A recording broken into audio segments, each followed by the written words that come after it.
Welcome to OverTime the podcast, a show dedicated to all things watches, with a special love for micro brands and their affordable range. I'm your host Praka, and some of you might know me as Kinda Average Watches. Join me as we explore new releases, share tips on building your collection, and put in some overtime with hands-on reviews of the latest watches. Whether you're a bit of a pro or you're just getting into the hobby, this podcast will keep you entertained with great stories from the people in the industry, casual conversations, and guest hosts who bring their own unique perspectives. Let's get started.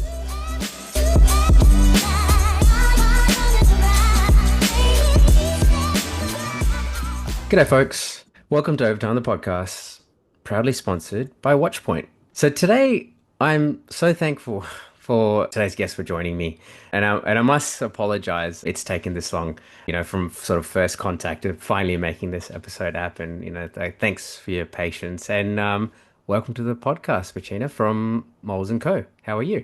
Thank you so much. Look, first of all, don't apologize. It's also half my fault because I took a long time answering, so I don't apologize. And thank you so much for having me. It's been a pleasure. I've been looking forward to it for a while, and I'm so glad that we managed to make it happen finally. Yes, I am also very, very stoked that we can make it happen. So before we get on to today's episode, we always do our wrist checks. What have you got on your wrist? Okay, so this is very particular. I just had my birthday about 2 weeks ago. I turned 26 on the 1st of July. There you go. Happy birthday for the 1st of July. Thank you so much. And my friends got me a Minecraft LED watch that I've just been wearing for the past 2 weeks. It's just like a full-on rubber, even the dial, everything is rubber, and it has the little pig face. Piglin, is that what they call it? Yes, Oh, exactly. So I've just been wearing it, and I've been going to the pool. It's been working fine. So this is a great quality for £8 that you can get at any media market. I love it. I love it. That's amazing. My son would absolutely love that watch. I'm just saying, he's all about Minecraft, and that's amazing. What a cool watch. And you said water resistant as well. The only problem is very hard to set up the hours because you have to be pressing every single minute until you get to the proper hours. So I had my boyfriend pressing on it for half an hour trying to get to the correct hours, but I finally got it, and it's been keeping up time. There you go, keeping time. It's been keeping it perfectly. Perfect. Plus or minus 0 seconds a day, or close enough to it. Awesome. That is a fantastic wrist check. That's probably one of the best wrist checks we've had on the podcast, I must say. And I'm gonna definitely get a photo of that and chuck it on the podcast feed as well. Yes, no, I'll get you to send me a close-up shot of it. So yeah, awesome. Thank you. All right, well, I'll get on my wrist check today. I wish I had something as cool as that, but I still have something Good cool. luck following me, yeah. Yeah, no, it's too hard. I set up the bar too high. Way too high. So I'll bring you something more realistic. No, I've got a British micro brand on, the Christopher Ward C63 Sealander GMT. Sorry, the light is so strong. You can see that one there? Gorgeous. Yeah. I know that one. So, I saw it during the Chicago Minutes an Hour show. Cool. So nice. I got to see that in on the flesh. Nice, very cool. I mean, it's an awesome watch. I wore it all day today. I've actually got it on an FKM rubber strap, which it doesn't normally. It's on a bracelet. But this one's actually from another micro brand. It's a Halios rubber strap. It goes well with it. And yeah, you know about Halios? Yeah, I'm sure you've heard of them before. Probably. Yep. They're Canadian. British as well. Canadian. Okay. Yep. Very, very cool website. Yeah. But that's a whole other thing. So I'll send you some stuff, links to stuff after if you like. But yes, that's my wrist check for the day. I wore it pretty much all day. I had it on all day during work. And I was also washing my dog after work, and I was wearing it, and it was, obviously water resistance was good. So as good as the Minecraft watch that you've got on, of course. I definitely hope Christopher Ward starts doing this. It's like their new marketing campaign. It's just like, you can wash your dog. You can wash your dog. any of our watches. I actually have a photo of me washing my dog with the watch on, so I'll chuck that on as well. Yep, there you go. So both the photo of the washing my dog and the Minecraft LED watch. All right, perfect. That will get we now that we've got the wrist checks out of the way. That was very fun wrist checks. Let's get into the episode. I've got some questions prepped here for you, and would love to hear your answers. So. Again, Awesome. Gina, thank you again for joining the podcast. I'm so happy to have you on. Of course, I want to talk about your inaugural model, the 528. I mean, it was very design forward and original from, this sort of micro brand independent space. At that time, normally when brands start up, I feel like they play it quite safe, and you didn't. You blended, Bauhaus inspiration, modern elements and to make this piece. But so before I sort of get into your brand and watches, I wanted to give it a bit of a preamble to the listeners. But I would love to know more about yourself, your background and how you got into your love for design and watches. Okay, so I do think that I definitely have a different story than how most people got into watches. Cool. So let's start very much from the beginning. I was born in Brazil. My parents had a producing company, so they were doing commercials, a few video clips, movies. Very fun fact, my dad was the camera assistant on the Michael Jackson video clip, the They They don't Don't care Know of About us. Us. Yeah, they Oh don't my care. God. Oh, that's amazing. Sorry. I love I MJ know. and I love that Yeah. song and so cool. Exactly. Okay, sorry. Go So on. lot That of I have a lot of backstage pictures of the video clip that he filmed in Brazil. So yeah, there's even this one picture that someone took of my dad and he's filming. So like Michael Jackson is here and he's right there. So he filmed this one and he was doing all this, a lot of cool things. And so I did spend a lot of time in this like very creative space hmm. where you get a lot of like, it's a lot of cameras, a lot of photos. Always went to his studio. You're always like, there's always the music people, the creative directors. There's so many things going on. And I was a kid, so I didn't really know what was happening, but it was always very cool and to see.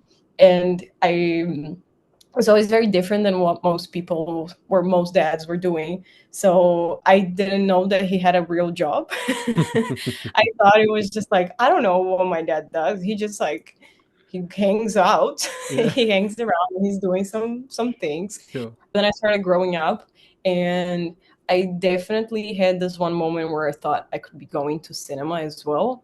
And then I went into one of his like bigger productions, and I instantly said, "Nope, Too this is not much. for me." Yeah, no, it's a very stressful business. Sure. But besides my dad really enjoying everything that's like film, and I got that a lot from him. I love movies. I watch a ridiculous amount of movies every day, and it's great that I have a watch brand and I work from home because I watch movies every single day. So I get to inspiration as get well as fun. exactly. I get to have one a day at least. And I am the only person around the house who's constantly looking at what people are wearing around the movies. Yeah, That is always a fun little quest to do when you're watching something that you're for just sure. like, oh look, they're wearing that. I did that the other day. My wife were watching a show on Netflix and I went paused it and I was like, what is that But watch? Took a photo, zoomed in, went online and tried to figure it out. And anyway, sorry to interrupt, but yes, I no, definitely no, feel you that's a lot of fun. But then when I went to high school, I knew 100% that I was going to do focus in arts. there. I wasn't sure what was going to be. I thought about fashion. I thought about all these different things. When you're 14 years old, you dream a lot. And I ended up on the second year instantly. I knew I was going to architecture. I always enjoyed, and I was good at it. I was good at the drawing, so I was good at geometry. I was good at everything that had to do with technical drawings. So I went to university when I was 18 and I was studying architecture in London. So I was born in Brazil. My parents moved me to Portugal, where I went to high school. I lived there for 7 years actually. Oh, wow. So Okay. it wasn't just a while. I lived, yeah, in the south of Portugal. Yeah. And in the south, I don't think, because it's a very very touristic area. A lot of what you're studying there is very focused on tourism, so there isn't a lot of design, there isn't a lot of art. So I kind of always wanted to get out and go to somewhere where arts is a much more prominent around the cities. Yeah, of course. So I went to study in London at University of Westminster, and at the same time my parents moved to Italy. So yeah, kind of left completely Portugal. My parents moved to Italy. I moved to London, and I got my first year. It was great. I was loving university, and Sure. then COVID hit, Yep. and I had the second whole year of university where I had to learn architecture online, which was terrible. Yeah. You know, you can't do architecture online. I went to Italy back to my parents, but I didn't know anyone. I was, you know, on the couch because I didn't have a room anymore. Yeah. And but when I went back to my parents and it was beginning of COVID, the university didn't really know how they were going to teach us. So there wasn't even a lot of hours. Everyone is a bit lost of what we're going to do. I kind of wanted to have a hobby, Yeah, of course. right? And my dad has always been a watch collector. Huh? Not a very big. Sure. He has never been, you know, he doesn't have a lot. He has a small box, and every single one of his watches are vintage watches. Nice. All of them. He has a vintage Omega. I really don't know which one it is, but he has some vintage Glashut, and then he only has vintage Russian brands that I've never heard of. They're completely gone, Right. and they're all awesome. Yeah, I love vintage watches. They're There's all so much character, so much yeah, character. they're all awesome. So when I was in the second year, it was the time that we were supposed to start learning how to do technical drawings on the computer, so using CAD. Mm. And I thought, okay, I'm a first year architecture student. I can't really train and build a building. So I thought, what else do I like that I can put on the software that is much easier? So I was taking my dad's vintage watches and I was just copying them into the computer. Nice. Very So I cool. was just like, okay, let's just copy exactly. Okay, this is how many centimeters. Then you Yeah. put it there. Started to like copy them onto the software, and at this point, I don't know much about watches. I don't even know that the world of watches is as big as it is. You know, I slowly had my mind completely blown Yeah. because I had no idea. And my dad has always been on the Facebook groups and on the forums. He always enjoyed it. So he started just like throwing it, oh, look at this brand. Look at this brand. He was just Slowly like getting you in, slowly getting you in. putting it. And when I started putting in all his watches into the software, then when I thought, okay, let me understand a little bit more. So I went on Google and I was just like, okay, what are the parts of the watches? How does this work? What is this? What is this part? How do I draw like a side version of the watch? Because there are different movements with different thicknesses, different everything. So how does the glass sit on there? And I started learning. So I did a few like explosive of the watches. I tried. It Yeah. wasn't very good. Like, if you see my first drawings, they were not great. But you know, it got me into Yeah, this, exactly. and I started, okay, I'm not going to copy anymore. Let me just try to get some things done. Let me start getting some things done. And by the time that I was starting the second year, I already had like, I don't even know, hundreds of different concepts just lost on my computer. Amazing. And at this point, my dad is already like, okay, this is interesting. I'm seeing some like something cool happening here. Yeah. So knows all the brands, all the stories, all the cool things that other micro brands were doing, how they started, how it's not impossible to start. And he started putting, okay, look at this brand, but not too much. Mm. You know, it was just like a few very selected brands. He still didn't let me in so much into this world. Mm. So when we talk about how the Fight to 8 started, it kind of brings it kind of comes from the fact that I didn't know anything about watches. So the 528 was kind of designed being completely unaware of what is it that people are expecting from microbrand. Yeah.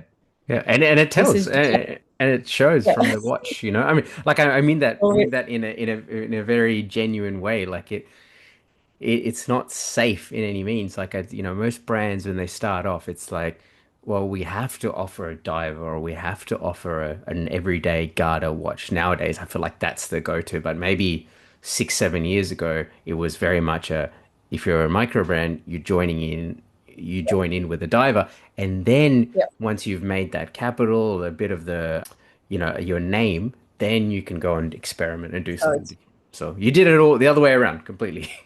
yes. And I think that that was great Mm. because then I kind of set up what the brand is with the 528, and then I can experiment other things, but I still did the first one as something that's like the most me, Yeah, for sure. you know. Yeah, but then from your question how you didn't play it safe. I didn't know I wasn't playing safe. I didn't know. I thought I was just doing okay. I'm doing something that I enjoy. I'm doing something that I like. There's all this like I have some influences from not only watches, but there's so many other like mid-century designs that you can look up Mm. and that I've already known. And everything that I've learned in architecture was the less is more. Mm. So that's how it kind of started. That I started learning, and when I first launched the 528, I didn't know everything. I I've started learning the brands as it went as the years went by, Yeah. but it's not like I knew everything. So when you look at the 369, which is the second my second launch, Mm. you can already see that I have a lot more awareness of all of the other brands and what they're doing Yeah. and what works well. So I'm not saying that's bad. Sure. I do think that one or the other, they are exactly what I've wanted to do. But there's definitely a there's more awareness on the Yeah. second one Yeah. compared to the first one. And I'm never going to be able to get back to this point where I am unaware. I live and breathe watches every single day. It's like Yeah. my Instagram, my entire explore page is just Yeah. watches. Yeah. All consuming. I mean, Yeah, even for exactly. enthusiasts, but you know, I would just imagine how much it is for you. It's very interesting point that you made there. I can't go back to where when I didn't know. I feel this very much the same at a very different level, but you know, I wish I can walk past a shop in, you know, a jewelry shop that's selling watches and go, oh, it's a cool looking watch there. I'll just go and check it out and I'll just go, that looks Yeah, cool. And then I can just grab it.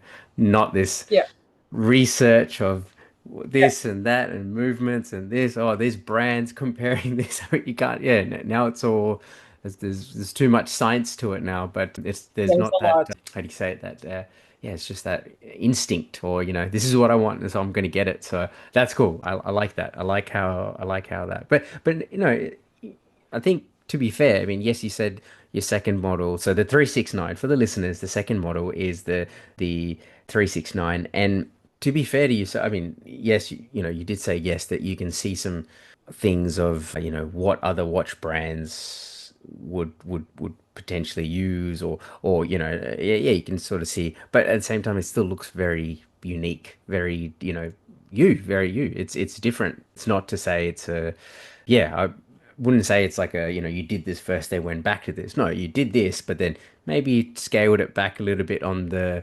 quirkiness and went with, okay, let's see what else works or let's see what works for the market. So yeah. Yeah, and I think it was a great way to start off very with the 528.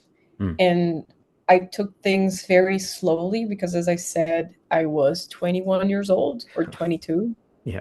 So I was very young, and there were a lot of things that I didn't know. If anything happened that like the brand just like blew up out of nowhere Mm. in that first year, I probably wouldn't even know how to deal with all of this. Yeah. So it was great that it started off a little bit slower. I got to learn a lot from it. Then I had the second, because my first launch was on Kickstarter. Yes. So my parents, hey, they funded the prototypes, Hmm. and then we put it on Kickstarter. I didn't really know that you needed like a pre-launch or marketing. I just came and I put it there. So to be honest, it's even crazy that we had a successful launch. You know, I remembered the first time that I started posting on Facebook groups and like and everywhere, and the reaction was incredible. Like it was just, I still have screenshots of the amount of likes and interaction that we That's got awesome. just from posting it on. If the listeners don't know, the League of Microbrands, Oh yeah. it's a Facebook group. There's also the Microbrands watches on Facebook. There's Watch Crunch. I was posting it everywhere, and the reaction was insane. It was really great. But of course, it was a completely different new brand. I launched it a week after anyone saw or heard of the brand. It's on Kickstarter. As Mm. much as makes me very sad. There is a reputation with the Kickstarter Mm. brands Sure. that can be hard to overcome. So there were a lot of things that could have probably been done differently when I first launched it, but I'm Mm. still happy that things went the way that they did. And I Awesome. had the launch of the 369. I was way more prepared, but I was still testing it out. How am I going to do this? Is this better? Is that better? And right now, where I'm waiting for the prototypes of Cool. the 528 Series 2. Mm. So right now this launch is going to be I'm way more prepared, Sure. like 3 4 times more prepared than I was with my second launch. So Yeah. I'm very excited. And even right now, I've made slight changes to the design, and it's just like a little refinement. All right. It was about like learning what went not wrong, but what could be better and making that better. Yeah. And you'll see for sure that I know a lot more about processes as well in terms of manufacturing, Mm. because we're using different techniques of designing dials instead of just being like a brush dial, trying to offer a lot more different and unique dials. Sure. So yeah, I'm very, very excited, but I can tell you about that in a second. Yeah, no, that's amazing. No, I mean, you could tell us more about it. I just got reminded of something when you were just talking about, knowing as a designer what you wanted to put on your watch, and then for your series two, you're saying, look, I'm making improvements. I'm making improvements on based on, whether that be feedback or your own personal taste that's changed or something you want to add on, but also what works better in terms of the manufacturing processes. I mean, sometimes design doesn't necessarily translate as well for the manufacturing. It might make Mhm. things a bit harder, might make things a bit more, just yeah. I think making it harder is probably the hardest part, or going, well, actually it didn't quite translate as well and stuff. I mean, yeah, I've obviously talked about this. I'm, my day job, I'm an engineer, and it's just so uncanny. We're literally just talking about this same topic with a completely different, obviously not watches, but like, hey, we should get the design people here to have a look at this and see how it actually goes together and then see whether, it works. And it's like, oh yeah, yeah. So anyway, I completely get where you're coming from. Obviously at a very different product point of view, but it's very cool to see it in the watch space as well. Oh, that's awesome. I Yeah. didn't know. I should have asked. No, What do you no, do? no, no. That's it. That's what I do. No, no, that's cool. That's fantastic. So, look, obviously, you said you're studying when you started up, and it was COVID times, and I think a lot of watch brands for I think for a lot of micro brand owners, it's awesome because that was the time where a lot of people got into watches. That was the time when I got into watches, just Oh, before. Yeah, just before. I think it was like 2019 or something. So it was like almost, sort of the right time. And then right time because we were all stuck in home and all I did was keep watching, videos and reading stuff. But so going back to your architecture degree, and obviously you're very design forward, right? So you love, you've mentioned that, and your watch has won, 3 international design awards, the 528. I mean, that's incredible. That's, well done. So thank you so much. yeah, and to be so young as well, and to be doing something like this is fantastic. You spoke about minimalism, and also what you like, but is there a this is the inspiration behind my design language, or these are the reasons why I design the way I do? That is always a very hard question. Sure. I think I've given a few different answers to this because I think as I grow, it changes. Of course. Yeah, but 100%, I think that the first thing I can say, it's always for sure my design language comes a lot from my even very short background in architecture. Hmm. Because when you're studying it, you're not starting straight away. Oh, just let's do building, let's do houses.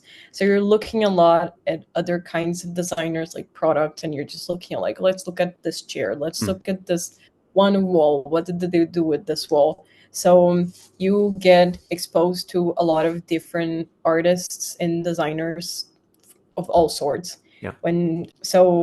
People that I think are big inspiration: Water Gropius, Okay. Dieter Rams, I know that name. Yep. yeah. Max Bill, and Yep. Oscar Niemeyer. I can never pronounce his name. I know he's Brazilian, but I can never pronounce his name. Oscar Niemeyer. Sure. Niemeyer. These are one of the, I don't think that you could necessarily see the inspiration into my designs, but Mm. I do think that these are one of the best that we've had Yeah. ever. If I recall correctly, Dieter Rams, Max Bill were definitely that Bauhaus school of design. And is Oscar Niemeyer the same school as well? He's very, how can I even say this? He's an architect, Sure. right? Yep. And I can't even check just to make sure I'm not saying anything wrong. That's right. Yeah, so he is a modernist. Okay, Okay. just make sure. Yep. He has done one of the most incredible buildings that we've had in Brazil. And yeah, he's for sure, like, if I'm thinking of the main movements that have influenced me, are for sure mid-century and modernist. Hmm. So I think that all of these kind of fit into one of these two. So I would never say that's like very vintage or anything like that, Mm. but always very mid-century modernist. If Max Bill, I don't know if you know, but he's the designer of the first Junkams, Yes. Yep. I do know Max Bill. Yeah. Yeah. the first or like one of the most iconic ones. Love it. Also, another very cool designer. I forgot his name, but he's the one that did the Ikepod. Ah, yes. Icopod. Is that how you say that? I keep calling it Is Icopod. it not? No, no, Ah, you're probably right. I don't know. me neither. I don't know. Mark Newson, that's his name. In my house, we had three different products that he designed because my dad really liked him. And we had it's super cool. It was a dish rack. It Okay. was just the coolest dish rack you can think of. If you I ever want to look into I'm it, gonna look that is up so right now. The Newson Mark dish, Newson. the dish doctor. Okay. As No, deep. wait. Oh, okay. Functional, durable, space saving. The dish doctor has a deep tray with numerous prongs to secure the dishes. Table dish doctor. Amazing. We had all of the colors. Okay. No, I've not never seen this before, but yeah, I must say, Mark Newson is Australian. So, yep, Yeah, very cool. Nice. You yeah, got and that I Australian learned influence this. too? Yeah, I learned this like 3 years ago because I was looking at Mark Newson because I knew that he did the Ikipods, Mm. iPods, Yep. and then I went to his website and I found these things that were in our house, and I was like, "Dad, Ah. look at that!" And he was like, "Yeah, I know." Like, you never told me that. That is so Uh, cool. wow, that's awesome. Bunk beds and all sorts of things. Oh, okay, cool. Product That's design, right. that's a whole other thing. But yes, awesome. I like it. Cool. And sorry, I derailed your conversation. But yes, awesome to hear that these are behind the design languages. And I think you could tell, like you say, it's not like blatantly like, yeah, this is, look at it. But yeah, of course, there's inspiration, not what do you say, not duplication. Just gonna say that I think in the end it's more about, instead of just thinking of what I'm inspired by, it's more what is fun to do. Mm, What am I having fun while I'm designing? Because, why do I have a brand if I'm not having fun yeah. while I'm doing it? So it's really about what it's making me, how can I grow from this? How am I, am I enjoying this? It just needs to feel right Yeah. to me. And I think it takes time, Mm, but as soon as you get to the final design and you're just like, that's it. You that's just it. know. You just know it. When you know, you know. Yep. Yeah. Yep. So I don't think like you can tell some of like brands that could have maybe influenced me on the 369, but it's different. I'm never thinking, oh, I'm doing this because this brand is doing this well or Mm. because this works for that other brand. It's more like, am I going to want to wear this? Yeah. Yeah, that's it. That's at the end of the day, Yeah. like you're a as much as you're a watch designer and a watch brand owner, you also enjoy watches. You want to wear the watches, so you want to design something that you're proud to wear. Of course, you're proud to wear. That you want to wear. So no, amazing. Well said. Yeah. Well said. My biggest step back is I have a very ridiculously small wrist. Yeah. I, Everything is so hard. oh, true. Because it's 13 centimeters Okay. around. Yep. So that is the extra small wrist. Yeah. So that's like yeah, just over 5 inch wrist for my American listeners. So yes, that is on the smaller end. Yep, for sure. That is very small. So I can wear the 528. It's fine. Yeah, I did have an issue when I first launched it because I was the model for all of the pictures for sure. because I didn't hire anyone. I Yeah. was doing the pictures, I was doing the modeling, I was doing everything. and and people were just like, look at that ginormous watch. Like, what is the size of that? And I'm just like, no, I'm so sorry. It's my wrist. It's just Uh, very small. So in comparison, so yeah. people would bought the watch. I got a lot of emails saying, oh, this is actually a normal sized watch. Yeah. I thought it was going to be much bigger. And I'm like, yes, just my wrist is not a human sized wrist. That's so funny. That's hilarious. So I'm guessing as one of your learnings for the series two is you might use some other wrists as well to compare the pair. Exactly. I have never been the model again. So Uh, right now, it's all the pictures that are on our website mm, are either my boyfriend or my brother. there you go. There you go. But I must say, I don't know if you've looked at the Nomos's website. So if you go to Mhm. Nomos's website, they actually show All the people wrist size. different wrist sizes. So they got Yeah. like small wrist, medium-ish wrist, and large wrist wearing the same watch. And I love that. But obviously, they got different budgets and different, maybe they have different sizes of people to try on at all time. But anyway, I did think that was pretty cool. But yes. I do think that's very. I think Father also does that. Ah, okay. Yep. Yep. Yep. Yeah, I think I saw that on their website. I always thought that was very cool as well. I tried doing that on the 369 Hmm. because it's a 39 millimeter case, but it Integrated. wears a bit big. Yeah, it's integrated. It wears a bit large. We always put that disclosure on the website. Yep. We have a try on, and it's very simple. It's just like a PDF. You can print it out. You can put it on your wrist to see. I think that's amazing. Like honestly, that's Yeah, that's more brands should do that. I'm it's sorry. just such a simple solution, and You it's just very useful. you would see me digging around. So I got this. I don't know if you can see that, but basically it's like a terrible Mhm. lighting, but it's like a tape, right? It's just a tape measure. Yeah. It's telling Mhm. you, and you use that and go, oh, this is the size of my wrist, so I can measure whatever. But this came with one of the cut to size rubber straps. But anyway, in the similar vein, it'd be cool if you can. Yeah, this is awesome. I'm gonna chuck this link in the show notes, by the way. This try on stuff, print it out, and then just cut it. Use get your scissors out and put it around your wrist. Amazing. Yep. Exactly. It's just such an easy way to just test it out before Yep. because we do have on our website and no one has ever complained about this, of course, but we do mention if the when you're ordering on pre-orders, you're ordering on a big discount, there's not Yes. going to be returns. Sure. You know, we're not going to accept returns. Like, this is the money to fund the whole Sure. collection, and everyone knows this.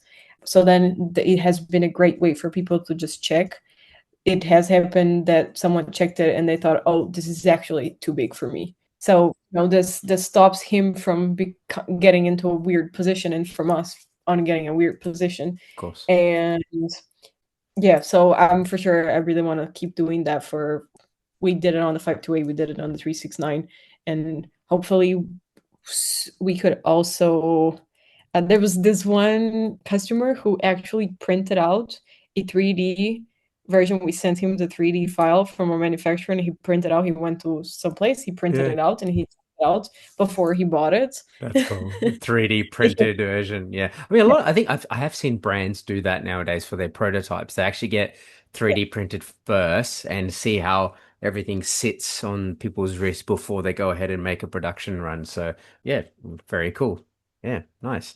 Okay, that's I again, like I said, I will leave a link to that show notes so you can try it on too, listeners. Print it out, try it on. I'm definitely going to be giving that a go this weekend.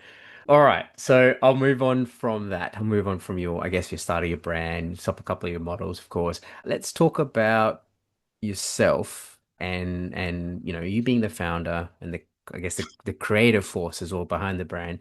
But on the website, as I was scrolling through, doing my research, as I do before I talk to brands, is I can see a whole family is working for you. Well done, you got all of them working for you. But how does it work for you? I guess it must be exciting to share your passion and to be able to do this with your family. Okay, so as you said, my whole family. It's not my whole family because I have a gigantic family, Okay. and I am the first of four kids, so I have three other siblings. And my in terms of who's doing who, my dad has been helping. He's a big part of this, Sure. right? As you mentioned before on our early chat, you've seen him around the groups. He also likes to share a lot. Look, the 369. Look at the 528. Yeah, I've definitely seen it. Yeah. He's my biggest supporter. 100% is it's very sweet, and we get along very well. Awesome. So it's great.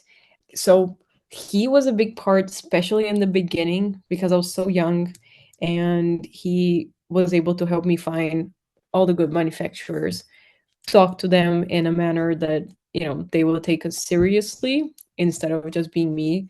I think if I was the one doing most of the manufacturing emails when I started, things would have gone differently than they did. So I think that it was good for him, who had a background and he knows how work with a big team works, Mm, and I didn't. So he was very big part of this, of getting some of the emails done, and we're discussing it. sure. And as I grow, it's I think even the manufacturers, they see the shift of him being the emailer, and then me getting some, like, answering some of them. And right now I'm doing all of the emailing, so it's just like this, like, transition. Mm. And it's cool to see him, like, slowly thinking, no, you got this. Yeah, you do. Yeah. It's cool. So it's like the first time, the second launch will be, i'm I'm getting, like, the least amount of outside help. So yeah, and my mom, she helps a lot with the accounting. Yeah. She did that for my dad's company for the longest time, and right now she helps me with that, because if there's one thing I'm not good with, it's The money accounting. side, is it? Yeah, It's okay. I Yeah. am constantly. I'm just constantly like, Mom, can you just check if I'm not, like, tax evading, Yeah. please? Yeah. Yeah. I don't want to go to jail. Yeah. Just check, make Nice. sure, because I don't know. Good. I mean, I think knowing what you're good at and what your strengths are Yeah, and not necessarily your strengths is the most important thing. And you know that, and you found out, and you said, "Yeah, yeah, I'm outsourcing this to you, mum." So, yeah, thank you. exactly. I outsourced that to my mom, and I kind of outsourced the posting on social media to my sister. I'm terrible at that. I'm terrible at doing that on my own Instagram Yeah. or being keeping up with the social medias. I'm terrible at all of that. I go to social media and I follow. I have some friends, of course, Yeah. and then I have my other account, which I don't follow anyone, and I just have things of watches. Yeah. So I'm just mainly there. So, but like no one follows me and I don't follow them. I'm just looking at watches there and saving things. I have all of my folders of my on my Instagram of my saved pictures. Like Nice. these ones make cool dials. These are cool cases. These are cool. I just Yeah. like everything. The um, inspiration. What do they call it? Was it Pinterest? Was that the I have on Pinterest, but I have mainly on Instagram Instagram? because I Yep. think yeah, there's a lot of people like not brands, but like personal blog. People are posting things that they find, Yeah. and they're such interesting watches. So different too. And So I yeah, find a new one almost every time I go on Instagram. It's incredible. I'm like, oh, I've never seen this before. This is cool. Yeah. exactly. So, but yeah, in general, I think we, as a family, they've been my biggest supporters. I've never had an issue or anything like that. It's always been great. It's great to see them supporting me a lot in the beginning, but also giving me like not a hard time, but making it so that I know that it's hard work and then I learn from it instead of, them just doing it for me. For sure. So Yeah. they would support me and help me through it, but putting me to do the work so that I learn so that right now I'm comfortable to do it on my own. Yeah. And they will forever be a big part of this, especially as the brand grows, because the more it grows, the more I have things to do, and there is a point where it becomes too hard Yeah. if I am doing. Because one of the great parts of having a watch brand is that you get to talk to the people who enjoy watches, Yeah. right? That is the point. And as I mentioned, I'm a big talker, and customers email a lot and they are also big talkers. Yep. So whenever someone just emails me, I really do spend a lot of time emailing the customer because it's something that I enjoy talking about. And they have very interesting questions. So I do know a lot of even like personal details of the people who have bought the watches. And I keep in contact with some of them. I know the names of the dogs of some of them. That's awesome. That's always yeah, that is always a point where we can like, Connect. Yeah. hold, connect. Of course. Exactly. Yeah. Yeah, but as time grows, of course, I can't just be emailing customers and then doing all of the photography, then doing Mm. the design, and then remembering to do the Instagram content planning. Mm. Yeah, it gets to a point that is a lot. Right now, it's much more calmer because everything is pretty much sold out. So I don't get a lot of there's not much customer questions, and Mm. it gets easier. But of course then you have everything else that is leading up to the launch of the brand, so you can't just think, oh, the prototypes of the watch are done, they will come in 2 weeks. No, you got to think, what are the warranty cards, the manual of instructions, what is the box going to go, you're going to do the website, who's going to take the pictures, how's going to take the pictures, what are the props for the pictures, who's going to do the modeling, when is the prototypes going to come, they're going to come in Switzerland, how am I going to send them here, I need like there is so many little things, and you got to There's a think the lot. newsletter, how you're going to put it, what is going to be the date, what is the time. And in my family, we've always had, because my mom, she's very spiritual. Sure. She really enjoys everything that's like numerology and the the significance of, well, a lot of things. I don't even know how to explain them sometimes. But for Yep. example, the names of the watches, you get 528, you get 369. Mm. So my dad was a big part of this. He was helping me. And then a way to bring my mother into this is that we named all of the watches into something that she really believes in. So when you get the 528 is named after a solfeggio frequency. So it's basically something that she believes in. If you listen to this frequency and you're enough exposed to it, it's supposed to bring you like a feeling of happiness. Yeah, it's I'm just having a look here. Yeah, it reduces stress and Exactly. lowers cortisol levels. Wow.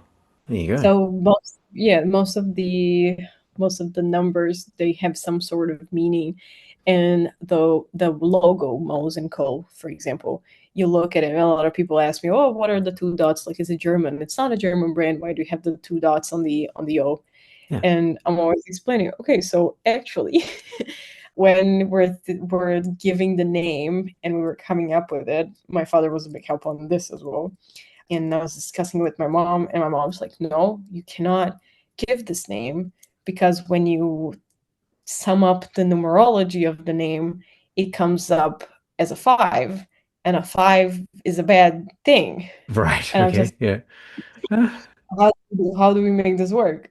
So she's like, okay, if you put the two dots and you have this other, it has a different numerological weight. So when you sum it up and the most has the two dots, and instead of an and is the commercial E, Yeah. then that is a number 7. And number 7 means that it brings you success, that it's a prosperity. So that's another thing that we took on numerology. Then when you're the dates, okay, the dates, they got to go through she tests it out on this like board where it tells us what is the best date to launch things. Yep. Yep. So even our launch date has to be tested by the spirits of the number. Hey, I mean, it's worked, right? It's worked twice, and it's going to keep working. So why test it? You would have noticed that I've got like a big smile while you're talking about all of this. I mean, numerology is one of those things that I don't particularly, like I guess subscribe to whatever. But my parents, they've definitely had this, and I think it's very much a cultural thing as well. Numerology is very much in, my ethnic a cultural thing. It's like it's quite common. They do check, date of birth, time of birth, this, that, and Yeah, this means this, and this can, we can predict what you're going to be in the future, and you can, or this is the path that you could take, and yeah. Anyway, it's huge, and I mean, yeah. I've grown up around this as well in my life, so I think it's very cool that that this is the reasonings why behind your model numbers and even your brand name. That's awesome. Yeah, it's like, 'cause a lot of people think that I'm Bettina Moles, and I'm just like, no, guys. No, no. This is just a cool I'm name that we sorry. thought. Yeah, Yeah. I'm sorry to disappoint. I like it. I like it. But that's cool. It's really cool to hear that, you've got that support, but also like you said, you're where you started to where you are now, and that growth, and just like you're taking it on head on yourself. So awesome. So well done. If you're into microbrand and independent watches, which you clearly are as you're listening to this podcast, you got to check out Watchpoint. Watchpoint is the newest destination in Melbourne, Australia for microbrand and independent watches. But it's more than just a brick and mortar store, it's a hub for watch enthusiasts. Come check out brands such as HZ, Bazel, Second Hour, RZE, and Monbray, and other exciting watches you won't find anywhere else. Watchpoint is also your go-to website for buying said watches, exploring microbrand profiles, discovering new releases, and staying informed with editorials, industry insights, and buying guides. So if you're keen on trying out your favorite microbrand watches, drop into Shop 304, Level 3, the Block Arcade on Collins Street, or visit watchpoint.com.au, or check them out on Instagram at watchpoint.au for more.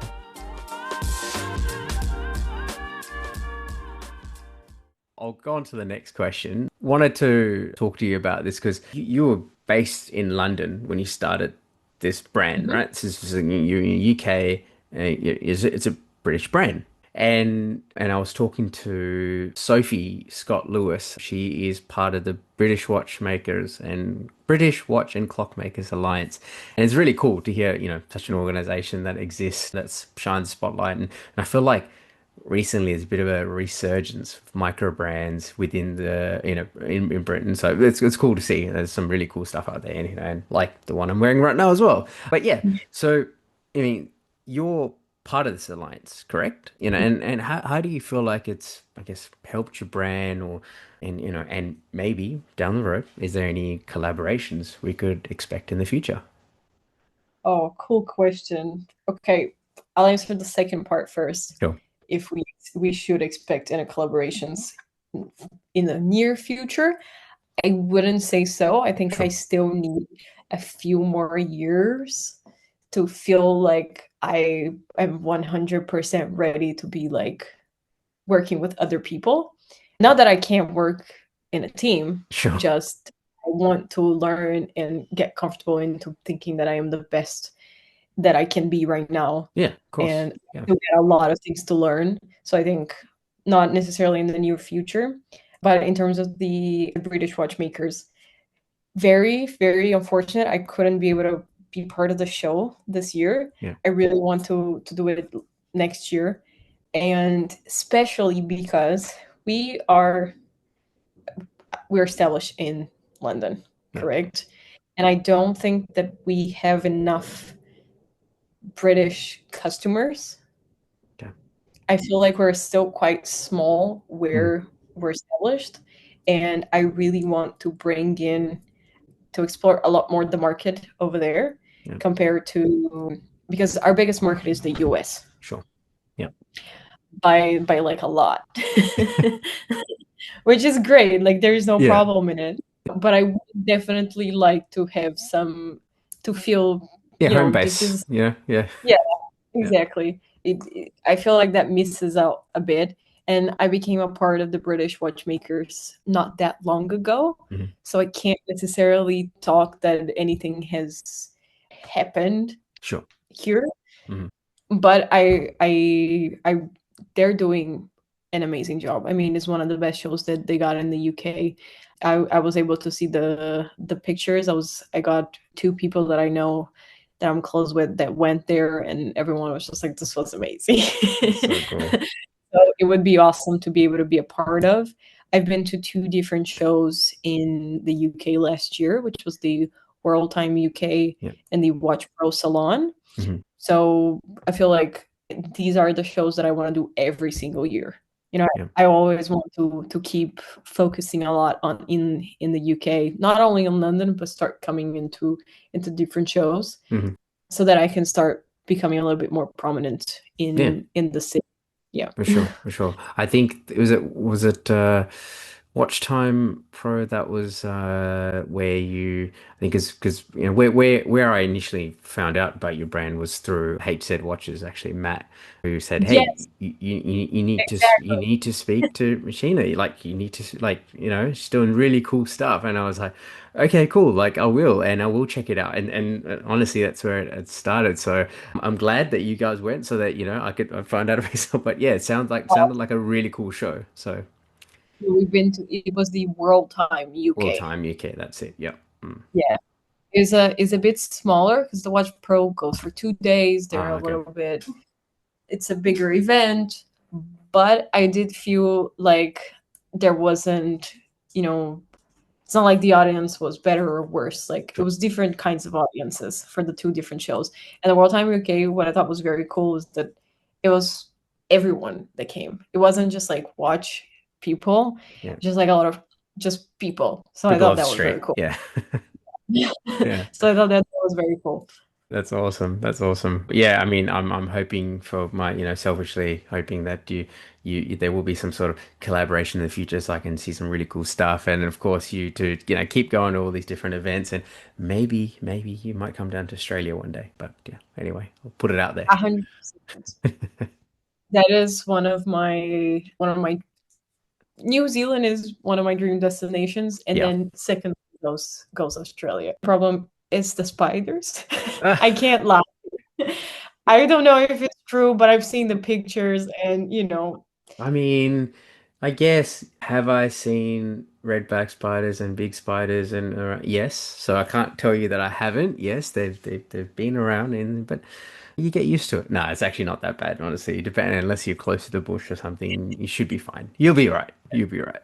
No, but I can see why you put New Zealand. New Zealand is a very beautiful country, so it's okay. I'm only slightly offended, but no, I'm just joking. But yes, that's awesome. Singapore already, and Singapore was beautiful, beautiful, beautiful. I Yeah. loved it. Yeah, I mean, it is a beautiful city. So did you did a show there as well? No, no, no. I went Holiday. on vacation. Yeah. Oh, cool, cool. Because yeah, there's a lot happening over there as well in terms of small brand, micro brand stuff. So cool, awesome. All right, well, that was great, great answer. I'm good for that. So this one here, then I guess the next one is I as I was looking through the page, of course, and you also sort of mentioned this before about your dad, I guess, initially, contacting the different people, the different manufacturers to try and get, a seat in the room to say, hey, look, we want to do this. And that's, I think it's so cool that you are showing this, you're showing your partners like Wolf Swiss and Salida and Tan, SA, Hirsch. Was it really a conscious choice for you to share this to, I guess, the market? A lot of brands don't do this really. I feel like they don't as much as you have here, and I think it personally helps to sort of demystify this sort of independent micro brand, chain, and shows a bit of more transparency. So I think it, buyers will appreciate that. I certainly appreciate that. I think, oh, it's cool to see the different people that have come together to make this creation of yours. For sure, it was a conscious choice, for Sure. sure. I think I have nothing to hide. It's my best answer. I like it. Yeah. I'm working and I'm paying more for to work with very, very good suppliers. Sure. So there is no reason for me to just be like, oh, I'm not going to tell anyone. Or there's just absolutely no, I can't think of a single reason why I couldn't tell people where it's made. Not only for the people who are buying, but also there's a lot of other micro brands over there that it's so hard to find the manufacturers Mm. and no one discloses it to you. There is just such a big secrecy when you go to a manufacturer and you want to know, okay, but like, can I see your work? What do you do? And they're like, I can't tell you a single brand. So it's And I'm hard. always just like, Yeah. I I'm not gonna steal it. I can't steal it in any way. I don't Yeah. know. I get it, but I don't. Yeah. So for me, it's just like it really doesn't take or diminish anything that I do. So I Yeah. think if I can have it there, I might as well just have it. And it's Mm. been very important to some people that have bought it, especially because, well, they're buying something that, especially at this price point, it's not, £100. So when you're buying something at this price point, which is, still an entry level when you think of watches, Sure. but at this price point, I think a person would want to know a little bit more about where it's made, Mm. who's behind this, not only as a designer, but I'm only a very small part of this. Yeah. I Oh, send the first well. drawings that I send. Yeah, I think the take a bit first, more credit than that, but yes, I know what you're saying. I get what you mean. Yeah. but it's true. The first drawings that I sent to the manufacturers, like they weren't all perfect. There was a need for the engineers and the technical developers. Like the 369 bracelet was the hardest thing that I ever had to try to design. I don't actually recommend to anyone out there trying to do a different bracelet because there are so many little things. And if I didn't have the support of incredible engineers and technicians at Yeah. Wolf Swiss, I probably wouldn't have done such a great, comfortable bracelet, Mm. right? So they are a gigantic part of this, and they should get at least some kind of credit. Sure. And people know that we work with Salida. People know where the watches are assembled. I have some people that were just like, okay, look, I'm going to Switzerland. Can I pick it up by hand? And we're just like, yeah, sure. Like we'll Amazing. tell the assemblers, you can go there. There's no problem. Maybe they'll give you a tour. It will be a little bit harder, but Sure. if they have some time, maybe you can come in and check. It's always super cool. Every Yeah. time I go and I meet any of the assemblers, I'm just like, It's amazing. this is Yeah. Yeah. exactly. So did you hear that, listeners? So, buy a watch and then go pick it up and Switzerland yourself. Just contact Betina and she'll sort it out for you. No worries. Please don't. My assemblers will kill me. That's cool. That's awesome. No, it's a great answer. Great answer. And it's cool. I mean, this reminds me of something else, which is, complete. completely, different levels of watches. And, there's a brand called, I don't know if you've heard of them. They're a independent brand that's been put together by 50 collectors. It's called Lyric. Have you heard that before? Let Okay. me check. Yeah, so Lyrique. I'm lucky enough to have handled the first one, the Lyric. I'm gonna just send you a link so you can have a look. So basically, a group of collectors, 50 collectors, come together and designed and made this. And what they've done is they've gone, I want the best case maker and the best dial maker and the best movement maker and whatever it is. And they've pulled it all together and said, all right, let's make this watch. And then they made this Oh, watch. that's Obviously, easy. there's levels to this, right? It's 28,000 or whatever it Yeah. is, US dollars. It's some crazy collector's piece.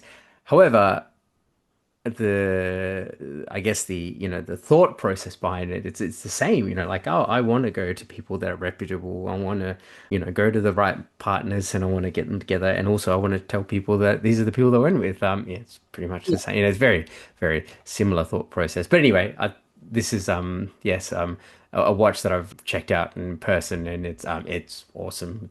It's really cool. But yeah, anyway, I'm not sure if you've seen Cool. that one before. That is really, really beautiful. This is beautiful typography. Yeah, yeah. No, I think they've done a number two as well, but I like the first one better over the second one. But either way, they're Oh, both super cool. The oh Tude yeah. number Yeah, I one, think I Tude also number two. prefer the first one as well. Yeah. But this is also gorgeous. Beautiful. I didn't know them. Thank you so much. Like I said, you literally find a new watch every day. Oh, yes. Every day, you think you cannot know more watch brands. That's it. There you go. Now you just And found you one. surprising me. Cool. All right. Well, I guess I want to try and wrap up the questions here with this one. And I think, if I don't ask this, then my listeners and myself, I'm not going to be happy about it. You did mention there's what's next for Moles before, which was the series two of your Mhm. first watch. So that's what's coming up next. When can we expect this? And also, can you give us any insights to something coming, after that? Okay, so I am getting the prototypes of the 528S2 in around 2 to 3 weeks. So I am very excited. This is probably a bit much of too much of a teaser, but be doing two different movements, so there will be slightly different price points into them, so people can kind of choose, and that will also be into either a manual or an automatic. So there will Cool. be yeah, so there will be two different price points at two different thicknesses. Very cool. Very cool. Yeah, so I think that when I first, because one thing that I noticed that I think a lot of people enjoy as well is that we've always done a survey on the website, and we're just like, what do you guys want? Do you prefer this movement, this movement, this movement? And which colors do you want? Do you want to see this? Do you want to see that? Yeah. And just kind of brings people into the design part. For example, the last 369, we launched 3 colors that was chosen by the community. So they were the ones that were like, okay, this is what I want to see. So for example, I wasn't even thinking of I doing. selected the Aventurine, just saying. I was like, oh, cool. Yeah, Aventurine. Yeah. I got it really right here with me. Oh, beautiful. There you go. Oh, I Stunning. can't see. But yeah, the Venturini was the most voted by far, and I wasn't expecting that. I so yeah, that was community chosen. So we have to thank the community for that one because it ended up being very beautiful, and we sold out in like 2 days. So that was cool. Awesome. Yeah, Good to hear. and what was I saying? The five. Sorry, the 528. Yeah, so we did a survey and we were wondering, okay, do you prefer this movement? And then we got the ones that got most voted. And when we got to the part, do you prefer bigger water resistance, less water resistance? And it was 50-50. We got to the point where it was, do you prefer a thinner manual or a thicker automatic? 50-50. Do you prefer a clay case closed, like a Close full case on, back. Yeah. or like an exhibition 50-50? So it's just like, this is really hard. Yeah. What do you want? Tell us. So it right now managed to get two different launches that would be the same model, but they'll be offering two different things. So, a slimmer manual with a sapphire exhibition, and then another one that's an automatic. It's a bit thicker, has a Mm. bigger water resistance, has a screw down crown. The other one, people told me, why do I need a screw down crown on this? Mm. Because it's a manual So, one. Yeah. Okay. yeah, Yeah. so we're gonna offer two different specs at two different price points, but the design will be Just not the same because the dials are slightly different, sure. but they'll be it will still be the 528. Awesome. And for the future, I do plan on re-releasing the 369 next year, not with the same movement, probably a thinner movement. And I would love to be able to offer a small seconds. Oh, nice. That'd be cool. Well, yeah, I have some concepts for that on the works.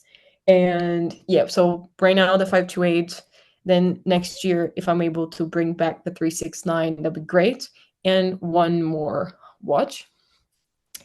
And for not so much the near future, but not so far in the future, I'm also working very much with my dad on this one because he knows a bit more about this than I do. But an LED watch, Cool. Okay. yeah, That and that's you why know, you're wearing the mic. Okay, it all makes sense now. Okay, yeah, very yeah. cool. And my dad kind of knows a lot more about this with the plates. Yeah, I'm okay, not sure how sure. they're called, but he knows a lot more about this. So he's kind of trying to help me find someone that can help us develop it. So yeah, this one may take a little longer because it's a very different concept than just getting an LED with like the normal numbers, Yeah, like I said. So it's not gonna be what you expect. So that may take a little longer, but we'll keep working on that together and yeah. see what comes out. I would love to see I mean, I love seeing LED watches from micro brands because you can do different things. You don't have to wear. I Yeah. mean, you got your usual, your Casios, and of course, they're the staples in that sort of space. But yeah, you seems really. I mean, I think I saw one today, the Amida, Amida. I don't know if you've seen Mhm. that watch brand before. So they got. That was the re most recent LED that came up in my head, the Digi something. Anyway, maybe is that even LED? I don't know if that's even LED, but it looked like LED. So, but yes, you can do so many different things with Very LED cool. watches. Yeah. My dad gifted my mother a few years back one of the coolest LED watches that we've ever seen. It's from, let me try to see for the name for the listeners because you guys gotta check this one out. It's from this movie Running from New York. I love how Let me- you think of the movie that the watch was on as to remember the remember the watch. Okay, Escape from New York. It's a movie with Kurt Russell, and he has a watch called Life Clock. I'll send you. Oh, it's also on a blog to watch. See, they've made a post about There this. you I'll go. send you the link. It is a very, very cool watch. Oh, oh, that is cool. All right, Right? I'm gonna take that and chuck that in the show notes. Very I cool. know. That is a very cool watch. And it's basically only had like 1,000 pieces made or something like this. So they're very, very unique. And the guy who was producing it, he couldn't get the license to renew itself so that he's able to use the movie Sure. because it's a watch concept from the movie, and he turned it into reality because the plot of the movie is that they need to escape before the time runs out on the clock. Ah, okay. It's like So that's speed, but to do with escaping it. and when you turn on, it like gives out this big message and you can put your name. So it's just like, good morning. Rafa." No, that's so cool. And there's that bun strap on it as well. Yeah, very cool. Well, sort of looks like a bun strap, but it's not. Yeah, this is very different. Very cool though. Yeah, I can see why it's inspired. But yes, okay, cool. LED watch. Very nice. Very nice. There you go. Lots to people look forward to. that's cool. So that's next year. Well, trying, Maybe. trying We're there. trying. Yeah, Okay. No yeah. pressure. No pressure. Just There's pressure. There's a pressure. little bit. A lot of messages pressuring me. When is it coming? The 528, the S2 has been in so long that people have Yeah. been waiting for that I just get so many emails. But like, can you tell me, please, just like more or less Yeah. when it comes out? And I'm like, I I'm can't yet. trying. Yeah, I'm trying. I need to get the prototypes. I need to go speak to my mum. We've got to sort out the release dates before we can tell you. Okay? Yeah, exactly. And not only that, but I think for everyone that's purchases and customers, the Mhm. watch enthusiasts, that I think a good thing to know is that this year, after there was the whole thing with the tariffs, with a very big delay on everything. Mm, yeah. The factories had a lot to deal with. There was so no one really know what was going on. So it got to this point where what should have taken 2 months is taken five. Yeah, yeah, yeah, yeah. I think the Right? reality, like, it's hard. Like, as watch enthusiasts, we are very spoilt. I feel like we want everything for we want everything. Have our cake and eat it too, basically. And I mean, I say that because I'm like that sometimes too. I'd be like, oh, when's this coming out? Oh, they're only offering, mineral crystal for this. Oh, it should be. We're asking for more, more, more. So I think it's good to sort of understand the pressures behind the process. Yeah, it's not just I'm going to design a watch and it's going to be ready. There's a lot to it. So yeah, it's a good point. Very good point. Listeners, it's very good point to note. Yeah, for the brands, because sometimes, especially for micro brands, because the bigger brands, they are so high up at the manufacturers that, they're Yeah, kind of, they have an, MOQ, right? yeah, Big. Yeah. they have an easier way in. But when you're working with less than 1,000, 2,000 pieces, then, it's a little harder. Things take a little bit longer. Yeah. So especially this year, I think the watch community needs to be a little bit more kind. Yes. Yeah. Yeah. I think that's a great motto in general for anything, for everyone in life. Just be more kind. Hmm. Yeah, agreed. Yeah. Anyway, I'll leave it. I'll basically wrap it up there in the questions on that note. Um, Perfect. so thank you so much for answering all these questions and giving us all this super cool insights. I'm so excited for, of course, the new prototypes and everything else that's coming out. And yeah, thanks for, I guess, showcasing everything behind your brand as well. Thank you so much. Thank you so much for having me. Hope we get to do this any other time when I Yeah. have more watches and I get to send you some as well. No, for sure. It'll be cool. It'll be awesome. It'll be awesome to get you back on again. Not a problem at all. Of course, we love to wrap things up with a something interesting part of the podcast, which where basically we have a chat about something we've seen, heard, read, watch related or otherwise. Give me anything. So, I guess as the guest of the show, what have you got to share for the something interesting section? Okay, so as I mentioned, I really am a movie buff and I watch so many movies. So I just this week I've seen three very, very cool movies that I don't think I will say first of all, yesterday I watched Superman, Yes, which I love. yes. I really, really, really enjoyed. I think it was very fresh, refreshing, just very colorful. It's the first time, and I don't actually know because I'm gonna give You don't want to spoilers. give spoilers. Okay. Yeah, But it was a good I don't want to movie. give Okay. spoilers. Yeah. Okay. Yeah. Yeah, it was a great movie. I feel like the only thing that's not a spoiler, but the thing that I really, really enjoyed is that it's the first time that they kind of made Lois a real journalist. Okay. Okay. All right. Like she's a real journalist. She's not just like falling from buildings. Like, Yeah. why do they keep falling from buildings? I don't What is know. this They're trope? Yeah. all, Yeah. So I'm glad that that wasn't the case, Okay. and I loved everything about it. The soundtrack was fun.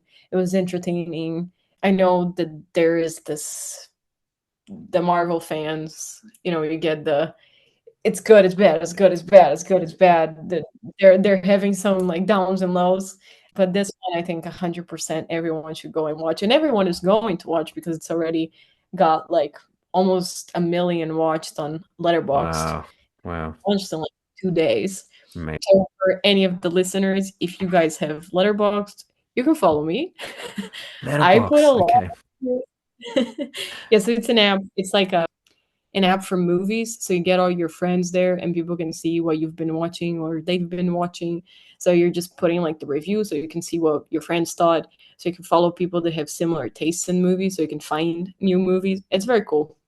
That's awesome. And I there's a yeah. there's a Worn and Wound Mhm, podcast. So mhm. Zach Kazan, he's a big movie Yes, I buff as follow well. him. There you I go. follow him. Because he talks Starbucks. about Letterbox, and I mean, I've heard of it. I've never actually gone, oh, I'll go into it because I like movies too, but not as much as you. But very cool. Okay, I'll Yeah, find it I can and see chuck it in there.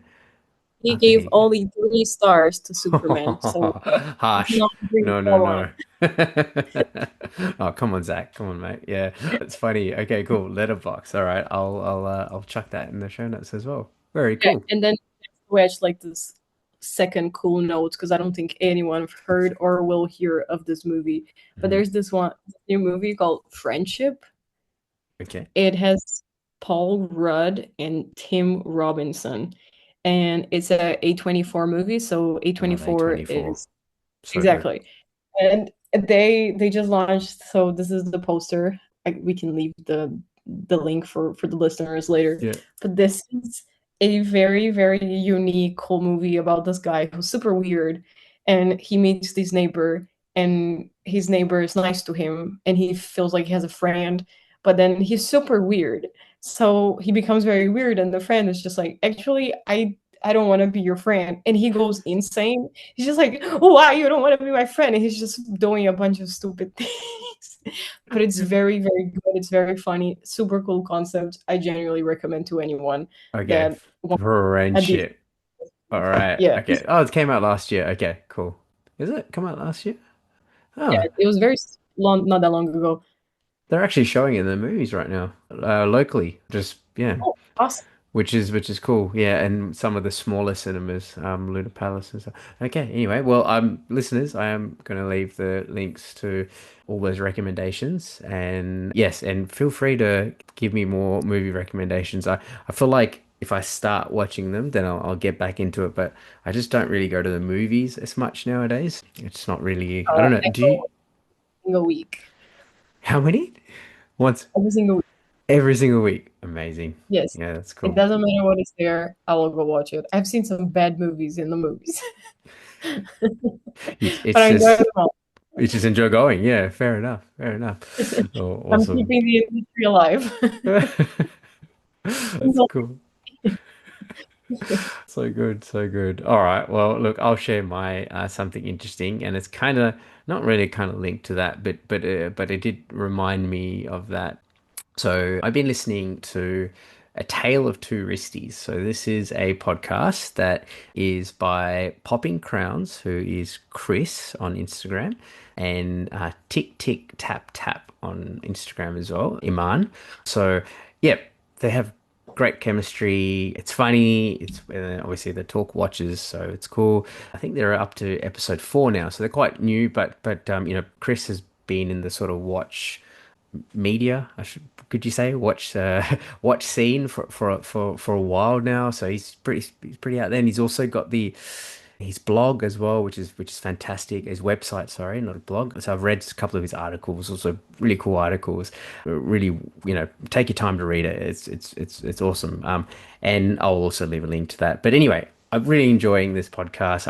As much as I love making podcasts about watches like I'm doing now. I also love listening to them, and my inspiration came from listening other podcasts. So it's always great to discover new podcasts. So yes, I will leave links for show notes so everyone can check it out as well. especially because I think everyone would think this was a setup, but it really wasn't. But I do know Chris. We're very, very close. You mentioned his website. I actually helped him do that. There you go. Cool. Yeah, and we talk every week. He is a great, great guy. I'm not yet super close to Iman. Sure. He's partner in the podcast. I haven't met her.